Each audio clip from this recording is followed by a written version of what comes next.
তোমার আর তোমার আল্লাহর মাঝে কোনো গোপন আমল আছে নাকি যেটা আল্লাহ ছাড়া কেউ জানে না? জীবনে আমাদের প্রত্যেকেরই এমন কিছু গোপন আমল, ইবাদত আর দান সদকা করা দরকার যেটা দুনিয়ার কেউ জানে না, জানে আমার রব আর জানি আমি। এরকম দান থাকার দরকার আছে না নাই? তোমার জীবনে এমন কোন গোপন সদাকা আছে নাকি যেটা আল্লাহ ছাড়া কেউ দেখেনি? এই গোপন সদাকাটা আল্লাহ খুব পছন্দ করে। এখানে মাদ্রাসা, আজকে আমার ভাই অমুক ভাই দিবেন 2 লক্ষ টাকা, বলেন মারহাবা। এটা উনি আল্লাহর জন্য দিতে পারে, মারহাবার জন্য দিতে পারে, ঠিক কিনা? কিন্তু রাতের আধারে রাস্তার পাশ দিয়ে হেঁটে যাচ্ছেন, মসজিদের দান বাক্সটা লেখা, উপরে সাইনবোর্ডে লেখা মুক্ত হস্তে আল্লাহর ঘরের জন্য দান করুন। কেউ নাই, কাক পক্ষী নাই। রাত বাজে 2টা, হঠাৎ করে পকেট থেকে 1000 টাকার বা 100 টাকার কচকচে নোটটা আপনি দান করে দিলেন। ওই দানটা 1 কোটি টাকার দানের চেয়েও বড় দান। কারণ দুনিয়ার কেউ তখন দেখে নাই, দেখেছে কে? কেউ যেটা দেখে না সেটা দেখে কে? কেউ যেটা জানে না সেটা জানে কে? সবার চোখ ফাঁকি দেয়া গেলেও আমার আল্লাহর চোখ ফাঁকি দেয়া যায়? এজন্য দান করতে হবে একজনের খুশির জন্য। তিনি কে? এজন্য রাব্বুল আলামিন বলেন, মাসালুল্লাযীনা ইউনফিকুনা আমওয়ালাহুম ফি সাবিলিল্লাহি কামাসালি হাব্বা আনবাতাত সাবআ সানাবিলা ফি কুল্লি সুনবুলাতিন মিআতু হাব্বা ওয়াল্লাহু ইউদাঈফু লিমান ইয়াশা ওয়াল্লাহু ওয়াসিউন আলীম। সুবহানাল্লাহ পড়েন। আল্লাহ বলেন, এই যে তোমরা আমার রাস্তায় দান করো, এটার উপমা একটা চারা বীজের মতো। এই চারা বীজ জমিনে গেড়ে দিলে সেখান থেকে 60টা শীষ গজায়, প্রতিটা শীষ থেকে 100টা করে দানা হয়, প্রতিটা শীষে জন্ম নেয় শত শস্য দানা। সুবহানাল্লাহ। চারা বীজ চিনেন না? মাটিতে ঢুকাই দিলেন, 60টা শীষ গজাল, প্রতিটা শীষে আবার 100টা করে দানা, মোট কটা হইলো? 700টা। এক চারা বীজ থেকে যেমনি 700 দানা গজায়, তেমনি 1 টাকা দান করলে এরকম 700 গুণ সওয়াব আপনার আমলনামায় ঢুকাই দিবে কে? যারা দুনিয়ার বুকে প্রকাশ্যে গোপনে দান করত, সচ্ছল আর অসচ্ছল অবস্থায় দান করত, কিয়ামতের দিন যখন তাদেরকে তাদের আমলনামা দেয়া হবে, আমলনামা দেখে বলবে, আল্লাহ এত সওয়াব দুনিয়ার বুকে আমি করি নাই, অন্য কারো আমলনামা তোমার ফেরেশতারা ভুল করে আমারে দিয়েছে। আল্লাহ এত আমলনামা তো আমি করি নাই, এত নেক কাজ কোত্থেকে আসলো? এটা আমার না, তোমার ফেরেশতারা ভুল করে আরেকজনেরটা গছাই দিছে আমাকে। আল্লাহ বলবে, না, আমার ফেরেশতারা ভুল করে না। সুবহানাল্লাহ পড়েন। ফেরেশতারা কখনো ভুল করতে পারে না। এটা তোমারই আমলনামা, আমার আমলনামা, আমি তো এত সওয়াব করি নাই। আল্লাহ বললেন, তুমি যে ওই আমার খুশির জন্য দান করেছো, ওই ছোট্ট দানটাকে আমি বড় করে তোমার আমলনামায় ঢুকাই দিচ্ছি। আরো আস্তে কোন সুবহানাল্লাহ। হাদিসে এসেছে, কামা ইউরাব্বি আহাদুকুম ফুলুয়া, তোমরা যেমনি ছাগল পালো, বাছুর পালো, আল্লাহ তাআলা তোমাদের দানটাকে এরকম পেলে পুষে বড় করে। আপনারা কিশোরগঞ্জে গরু পালেন কারা দেখি? মাশাআল্লাহ, সবার বাড়িতে গরু। হ্যাঁ, বাড়ি বাড়ি। আপনার বাড়িতেও আছে।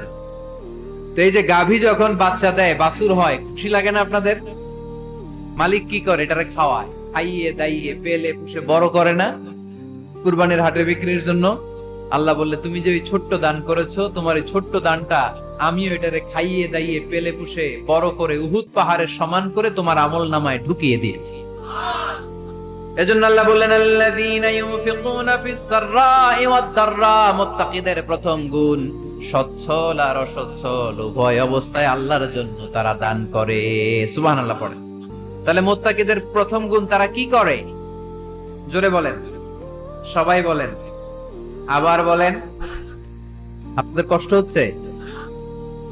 মুত্তাকিদের 2 নাম্বার গুণ আল্লাহ বললেন, ওয়াল কাযিমিনাল গায়জ। মুত্তাকিরা শুধু সুখে দুঃখে সচ্ছল অসচ্ছল অবস্থায় তারা দান করে না। মুত্তাকি বান্দার 2 নাম্বার বৈশিষ্ট্য, তারা রাগকে হজম করে, ক্রোধকে নিয়ন্ত্রণ করে। সুবহানাল্লাহ। মুত্তাকিনরা অল্পতে চটে যায় না, হট টেম্পার্ড না। আমাদের অনেকে আছে হট টেম্পার্ড, কিছু বুঝলেও চেতে, না বুঝলেও চেতে। এরকম চেত আছে নাকি আপনাদের? রাগ রে আপনারা কি বলেন আঞ্চলিক ভাষায়? রাগী বলেন। তো এই যে রাগী মানুষ আছে না, গুসা উঠছে, এই যে গুসা যে উঠে, এটা খুবই স্বাভাবিক, গুসাটা ওঠা। সবার ওঠে এটা, কি বলেন? ওঠে না? ওঠে না? আপনাদের মধ্যে থেকে গুসা বেশি ওঠে কার দেখি? আছে তো, রোগী আছে তো অনেক। আল্লাহ আপনাদের গুসাগুলোরে ঠান্ডা করে দেখ, আর ভালো গুসাগুলো যেন আপনারা ইসলামের পক্ষে করতে পারেন। আল্লাহ তৌফিক দান করো। রাগ হবে ইসলামের জন্য। আল্লাহর জমিনে আল্লাহর বিধান লঙ্ঘন হলে আমরা রেগে যাব, চিল্লায় বলেন ঠিক কিনা? এছাড়া কেউ আমাদেরকে রাগাতে পারবে না। ওয়াল কাযিমিনাল গায়ব, মুত্তাকিন বান্দারা রাগকে হজম করে। রাগ হওয়াটা খুব স্বাভাবিক, এটা ন্যাচারাল, এটা কি প্রাকৃতিক। আমাদের দেহে এক ধরনের হরমোন আছে, এটার নাম হচ্ছে অ্যাড্রেনালিন বলে এটাকে, অ্যাড্রেনালিন হরমোন। এই হরমোনটা যখন নিঃসরিত হয় তখন আমরা রেগে উঠি, এর আগে আমরা রাগি না। This adrenaline hormone triggers up your bodies fight response. এটা নিঃসরিত হলেই বডি তখন ফাইট করতে মন চায়, মনে চায় খায়া ফেলাই, মাইরা ফেলাই, দইরা ফেলাই, অক করে হোতা এলাই। আপনারা বলেন না এগুলো?